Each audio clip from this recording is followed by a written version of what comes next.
Léa qui me dit: «Je suis nulle en écriture des kanji. Aurais-tu des astuces pour apprendre à les écrire?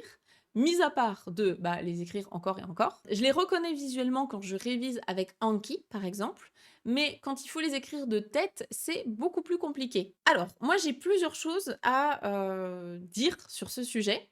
Déjà, la première chose, c'est: est-ce que dans ta vie de tous les jours, tu as besoin de savoir écrire les kanji de tête?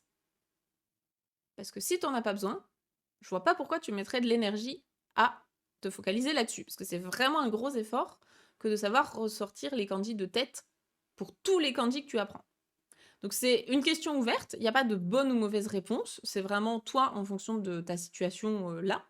Ce que je dirais globalement, c'est que les kanji les plus simples, donc vraiment ceux qui sont, on va dire, des pictogrammes, ceux dont je parle dans, l'article sur vos 50 premiers kanji, sur mon site, cours-de-japonais.com, ces 50 kanji-là, honnêtement, c'est vraiment des dessins de la nature.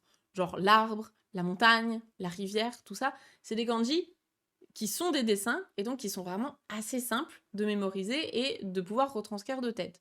Donc connaître ces kanji de base, oui, c'est pas compliqué en soi de savoir les réécrire de tête, ça demande pas un gros effort, parce que c'est plutôt du dessin.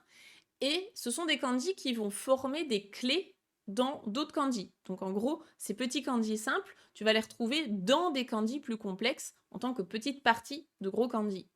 Donc c'est vrai que être à l'aise avec ceux-là et savoir les ressortir de tête, pourquoi pas. Mais les kanji beaucoup plus complexes, est-ce que tu as un vrai intérêt à passer du temps à essayer de te dire: «Ah, celui-là, j'arrive pas à le sortir de tête»? Je pense que dans 99% des cas, tu n'en as pas besoin. Si vraiment tu apprends le japonais pour ton plaisir et que tu veux écrire japonais, soit toi pour, voilà, te faire plaisir, je sais pas, dans un petit journal ou quoi, tu peux écrire, soit en kana, soit prendre le modèle du kanji et le recopier, c'est très bien et je t'encourage à le faire. Soit sinon, tu écris japonais avec un clavier pour écrire des messages peut-être à tes amis japonais, que ce soit sur téléphone ou sur ordinateur. Donc là, savoir reconnaître les kanji, c'est fondamental pour bien sélectionner le bon kanji. Mais savoir les écrire de tête, c'est pas une obligation. Les 1% du temps restant, les 1% où là, c'est vraiment essentiel de savoir écrire tes kanji de tête, c'est si tu vas étudier dans une école au Japon, ou bien faire une fac de japonais en France, hein, ou dans ton pays, ou bien aller travailler au Japon. Et encore, j'ai envie de dire, ça dépend où tu travailles au Japon. Parce que les Japonais, faut pas croire, hein, mais c'est comme nous, ils écrivent de moins en moins à la main. Et même les Japonais, maintenant, ils commencent à avoir du mal à se dire, mais attends, ce kanji-là, comment il s'écrit? Parce qu'ils sont comme nous.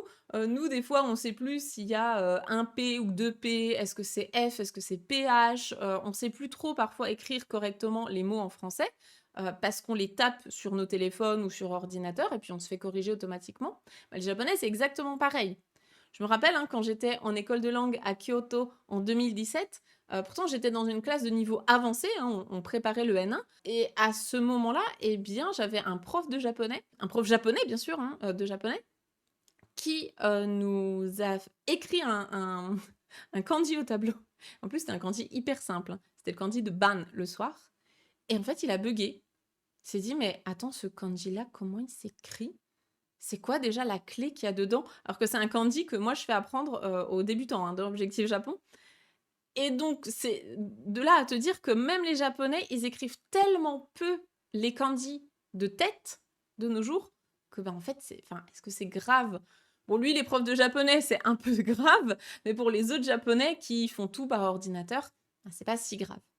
Après, je comprends que tu aies envie, de les écrire et je t'incite à les écrire si ça te fait plaisir et c'est bien aussi pour la mémorisation de les entretenir, de les écrire de temps en temps. Mais vraiment te mettre la pression à fond de savoir comment les écrire, je pense que tu as meilleur temps de, mettre ce temps-là sur de mettre ton énergie et ton temps sur, quelque chose qui aura plus d'effet. C'est vraiment le 20-80, hein, à chaque fois je vous parle de ça, les 20% d'efforts qui résultent de 80% de résultats, de choses utiles dans ton apprentissage. Je pense que ces 20% d'énergie, tu peux peut-être les mettre ailleurs pour avoir plus de résultats encore. Mais dans le cas où vraiment pour toi c'est important de savoir écrire les kanji et de bien les écrire, heu, il y a pas de solution magique, hein, ça va être les écrire, bah oui, encore et encore. Décortiquer les clés, ça aide énormément. te faire des histoires, des moyens mnémotechniques, ça aide aussi beaucoup, à reconnaître justement tes kanji, à pouvoir les sortir de tête.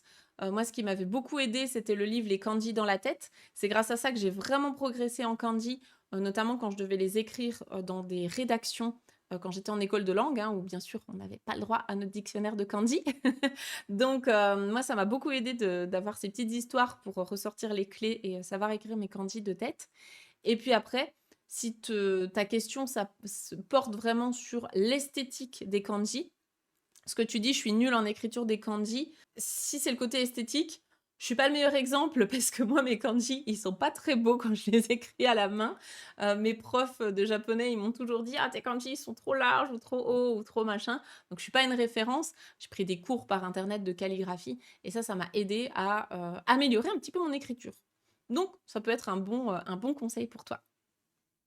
Voilà, en tout cas, j'espère que ça a pu t'aider, et puis que tu pourras piocher dans, les conseils qui s'appliquent à toi et sinon, voilà, pas trop de prise de tête, pas trop de pression. Il faut que ça reste un plaisir avant tout.